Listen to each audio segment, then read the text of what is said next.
Halo anak-anak, saat ini kita akan mempelajari mengenai masalah ekonomi dalam sistem ekonomi.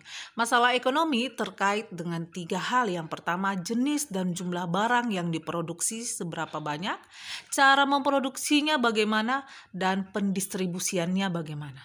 Pada saat ini kita akan melihat masalah ekonomi itu dapat diatasi dengan sistem ekonomi. Sistem ekonomi ada 4, yang pertama tradisional, yang kedua komando, yang ketiga pasar, dan yang keempat sistem ekonomi campuran. Semuanya ini memiliki kelemahannya masing-masing.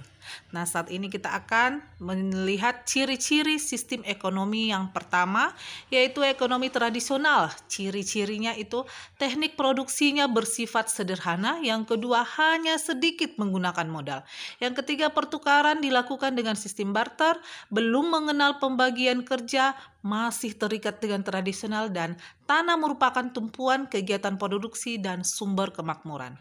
Yang kedua, kita lihat sistem ekonomi yang kedua itu komando.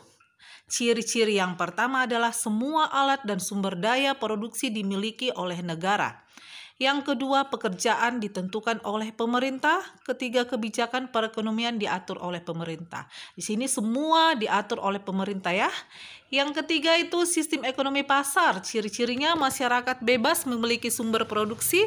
Yang kedua, pemerintah tidak ikut campur dalam kegiatan ekonomi. Yang ketiga, timbul persaingan dalam mengejar keuntungan. Dan keempat, masyarakat terbagi menjadi dua, pemberi kerja dan penerima kerja. Yang kelima, kegiatan ekonomi didasarkan atas pencarian untung. Yang keempat, sistem ekonomi campuran. Ciri-ciri yang pertama, pemerintah dan masyarakat saling berinteraksi dalam memecahkan masalah ekonomi. Dan yang kedua itu adalah kegiatan ekonomi diserahkan kepada kekuatan pasar. Pemerintah tetap campur tangan dalam kegiatan ekonomi. Di ekonomi campuran ini, pemerintah dan masyarakat sama-sama campur dalam kegiatan ekonomi. Demikianlah materi kita mengenai masalah ekonomi dan sistem ekonomi. Sampai jumpa lagi.